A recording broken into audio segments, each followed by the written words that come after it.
Lord. கர்த்தருக்கு ஸ்தோத்திரம். தேவனுக்கு மகிமையுண்டாதாக. தேவனுடைய வார்த்தை வெளிப்படும் நேரத்தில் தேவனுடைய பிள்ளைகளை ஒவ்வொரு நாளும் ஒவ்வொரு விதமான காரியங்களை நம்ம வேதத்தில் அழகாக போடப்பட்டிருக்கிறதை கற்றுக்கொண்டு தேவனுக்கு பிரியமாய் சாட்சியாய் நம்ம வாழ வேண்டும். ஒவ்வொரு நாளும் பாருங்கள், தேவனுடைய வார்த்தைகளை நாம் படிக்கும்போது நம்ம இந்த பூமியில் எப்படி வாழ வேண்டும் என்று தேவன் நம்ம கற்றுக் கொடுக்கிறார்.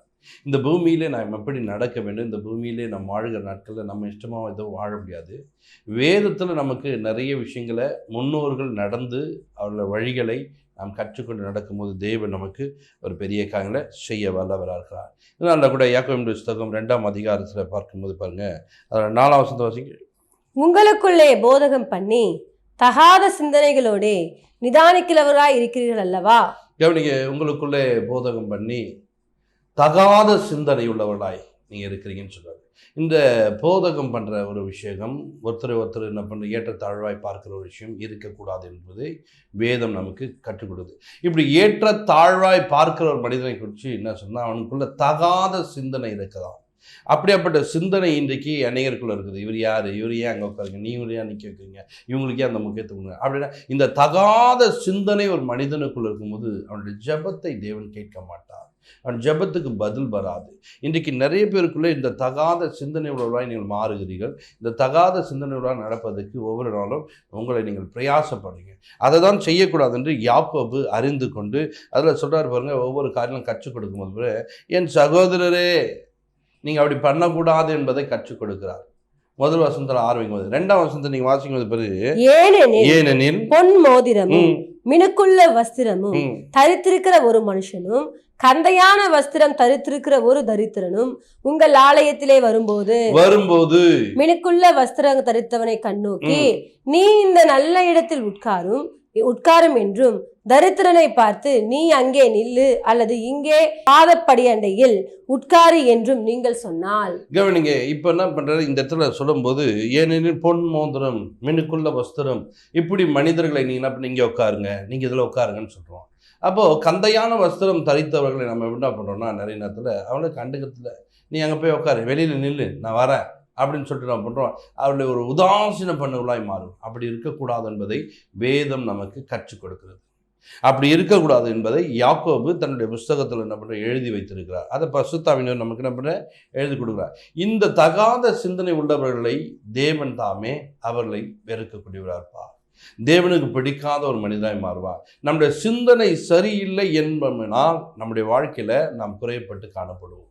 இன்றைக்கு நம்ம பாருங்க, ஒரு ஆலயத்துக்குள்ளே வந்தால் எல்லாரும் ஒரே சம்பந்தம், எல்லாரும் ஒரே மாதிரி தான் இருக்கணும். அப்படி ஏற்றத்தாழ்வு வரக்கூடாது. ஒரு சில சபைகள் பாருங்கள், எல்லாம் வெள்ளை உடையில் வருவாங்க. ஏன் அந்த வெள்ளை உடையில் வருவாங்கன்னா, அந்த ஏற்றத்தாழ்வு இருக்கக்கூடாது. நகையே போட்டிருக்க மாட்டாங்க. ஏன் அப்படின்னா ஏற்றத்தாழ்வு இருக்கக்கூடாது. இப்போ அவங்க கண்டி நகை பண்ணால் இவங்க 10 சவரம் பண்ணுவாங்க, அவங்க பார்த்தாங்கன்னா பெரிய பெரிய கம்பல் மாட்டிருப்பாங்க, இவங்க எப்படி பண்ணியிருப்பாங்க. அப்போ அவங்களுக்கு ஒரு முக்கியத்துவம். ஆனால் அந்த சபையிலலாம் பார்த்தீங்கன்னா வெள்ளை உடை எதுவுமே போட்டிருக்க மாட்டாங்க, எல்லாரும் சரிசமமாக இருப்பாங்க. ஆனால் ஒரு சில இடங்களை பார்க்கும்போது பாருங்கள், அவங்க அலங்காரத்தை பார்க்கணுமே, சபைக்கு வரும்போது இல்லாதப்பட்டவங்களும் இவங்களையும் பார்க்கும்போது வித்தியாசமாக தெரிவாங்க. அப்படியேப்பட்ட காரியங்கள் இந்த இடத்துல பாருங்க, அவங்க ஆலயத்துக்கு எப்படி வேணாலும் வந்துட்டு போயிட்டோம். ஆனால் ஆலயத்துக்குள்ளே இருக்கிறவர்கள் அப்படி நடக்கக்கூடாது என்பதை கற்றுக் கொடுக்கிறார். நமக்குள்ள இந்த தகாத சிந்தனை இருக்கக்கூடாது என்பதற்காக வேதம் நமக்கு நிறைய காரியங்களை கற்றுக் கொடுக்குது. அதில் 5ஆம் வசனத்தை வாசிக்கும் போது பாருங்க, என் பிரியமான சகோதரரே கேளுங்கள், தேவன் இவ்வுலகத்தின் தரித்திரரை விசுவாசத்தில் ஐஸ்வர்யவான்களாகவும் நம்மிடத்தில் அன்பு கூறுகிறவர்களுக்கு தாம் வாக்குத்தத்தம் பண்ணின ராஜ்யத்தை சுதந்திரித்துக் கொள்கிறவர்களாகவும் தெரிந்து கொள்ளவில்லையா? கவனிங்க, தெரிந்து கொள்ளவில்லையா? அப்ப எப்படி மாத்திருக்கிறாரா? இந்த தரித்திரரை இவ்வுலகத்துல விசுவாசத்தினால ஐஸ்வர்யம் மாத்திருக்கிறாரா.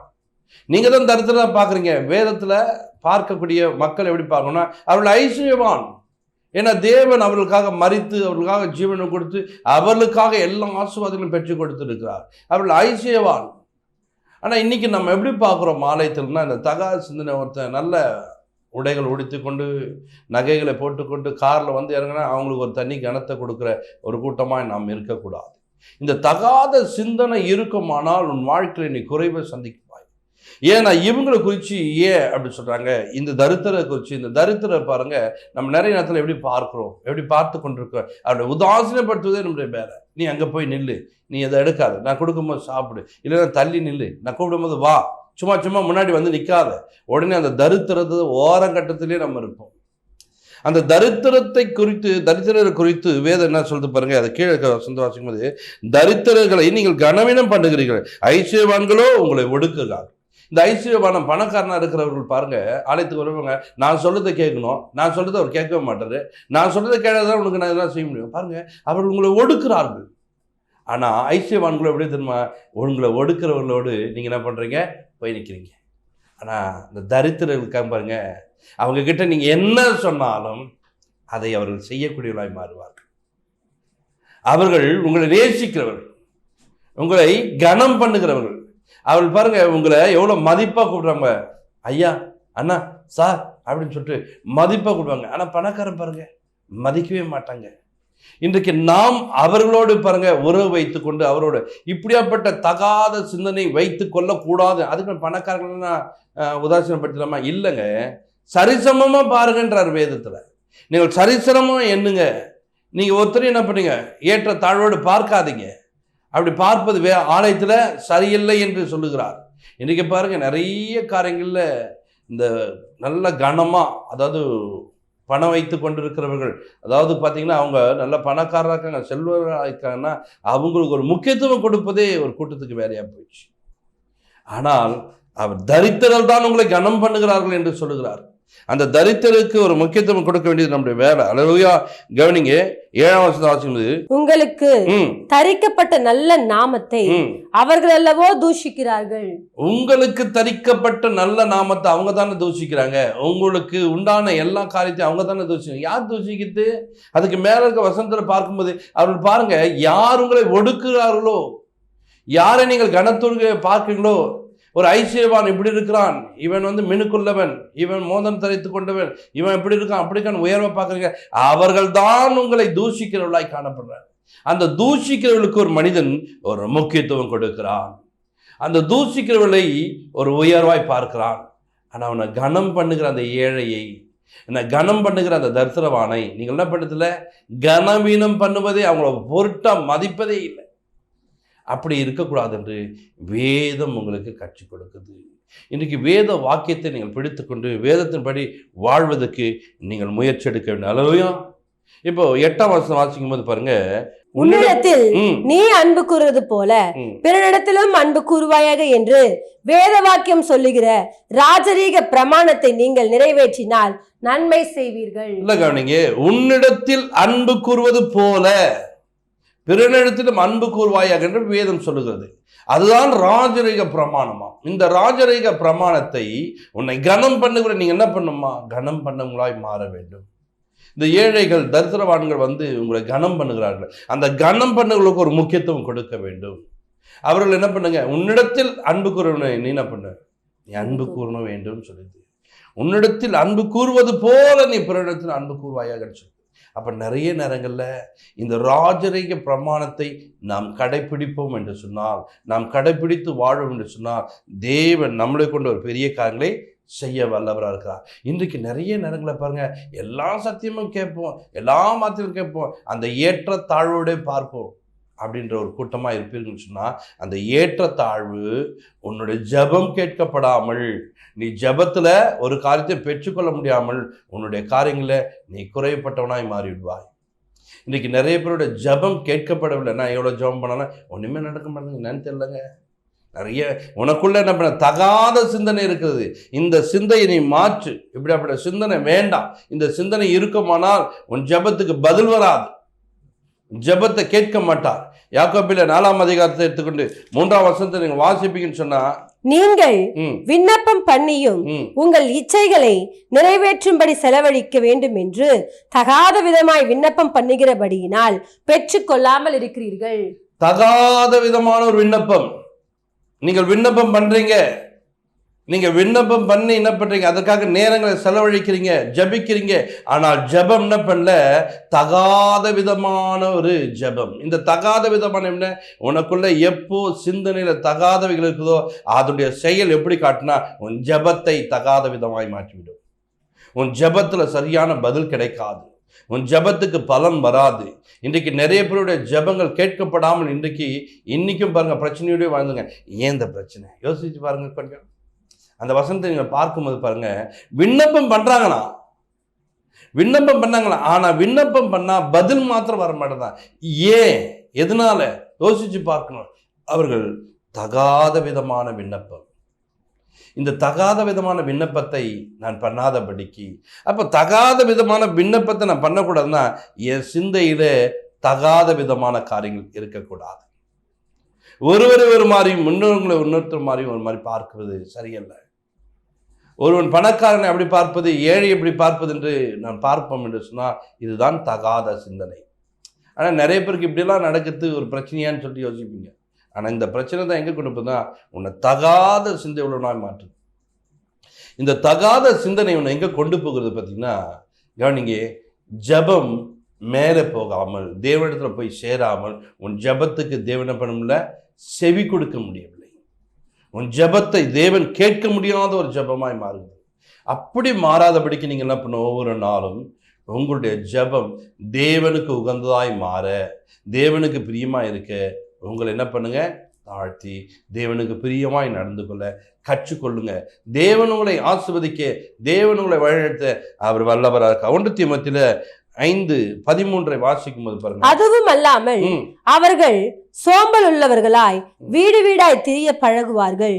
சோம்பல் உள்ளவர்களாய் மாத்திரம் அல்ல, அலப்புகிறவர்களாயும் வீண அலுவற்காரராயும் தகாத காரியங்களை பேசுகிறாயும் இருப்பார்கள். என்ன பேசுவாங்களா? தகாத ஒரு காரியங்களை பேசக்கூடியவர்களாய் மாறுவார்களா. அதனால தான் ஜபத்தை கேட்க மாட்டார்.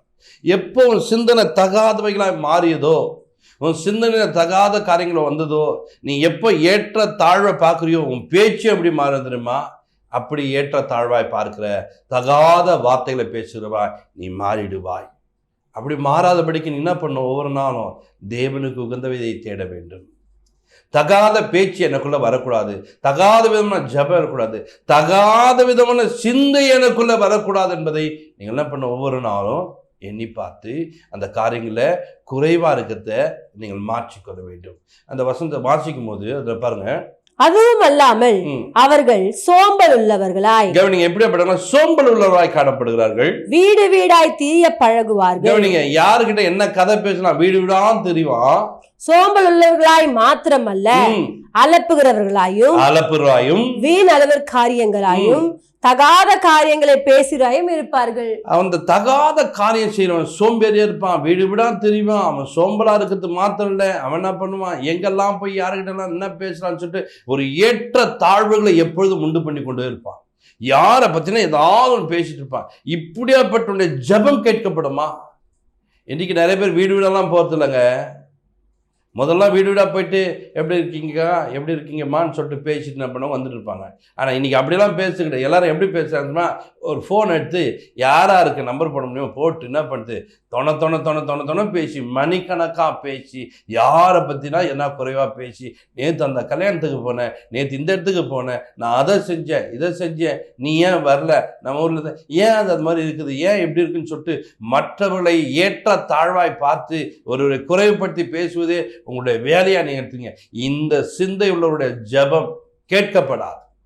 நீ எத்தனை வருடம் ஜபம் பண்ணாலும் என்ன நடக்க தெரியுமா? உன் கணவனும் ரட்சிக்கப்பட மாட்டான், உன் பிள்ளைகள் ரட்சிக்கப்பட மாட்டாங்க. நீ சொல்லுவ, நான் இவ்வளோ ஜபத்துக்கு போறேன், இவ்வளோ கடவுள் தேர்னேன், ஏன் குடும்பத்தில் மாத்தினேன்? உனக்குள்ள தகாத சிந்தனை. இந்த தகாத சிந்தனை இருப்பதனால உன் ஜபத்தை தேவன் கேட்க மாட்டான். தகாத விதமான ஒரு விண்ணப்பம் இருக்கிறது, இந்த தகாத விதமான பேச்சு, இப்படியாப்பட்ட பேச்சை தேவன் விரும்ப மாட்டான். இன்றைக்கி அப்படியாப்பட்ட பேச்சுக்கு என்னை விளக்கும் ஆண்டவன் கேளுங்க. அப்படியாப்பட்ட பேச்சு நான் பேசாதபடிக்கு எனக்கு உதவி செய்யும் கேளுங்க. தேவனால உங்களை உதவி செய்ய வல்லவராக ஜெபிப்போம். பரலோக பிதாவே, உமக்கு நன்றி செலுத்துகிற ஆண்டவரே, இப்போது கூட ஆண்டவரே, யாரெல்லாம் ஆண்டவரே இந்த தகாத விதமாய் பார்த்து கொண்டு தங்கள் சிந்தையிலே தகாத எண்ணங்களை உருவாக்கி கொள்கிறார்களோ, ஒரு மாதிரி பார்க்கிறவர்கள அன்றே அப்படி பார்க்காதபடிக்கு அவர்களுடைய காரியங்கள் மாற்றப்பட, தகாதமான பேச்சு ஆண்டவரே, தகாத விதமான விண்ணப்பங்கள், இப்படியாப்பட்ட காரியங்களை தேவன் அங்கீகரிக்க மாட்டீங்கப்பா. அப்படியா யாரெல்லாம் நடக்கிறார்களோ அவருடைய சிந்தனைக்குள்ள ஒரு மாற்றம் உண்டாகட்டும் அன்றே. அவருடைய சிந்தனை மாற்றப்படுவதற்காக ஸ்தோத்திரம் அன்றே. வாயின் வார்த்தைகள் அன்று அப்பா தேவனுக்கு உகந்த வார்த்தைகளாய் மாற ஒவ்வொரு ஒப்பு கொடுக்கிறோம் அன்றே. தேவலாதங்கள்லாம் பேசிக்கொண்டு நேரங்களை வீணடிக்காதபடிக்கு தேவனுக்கு உகந்த ஒரு ஜனமாய் நடக்க கர்த்தாவே கிருபை செய். இயேசு கிறிஸ்துவின் ஜெபத்திற்கு நல்ல பிதாவே, ஆமென். God bless you.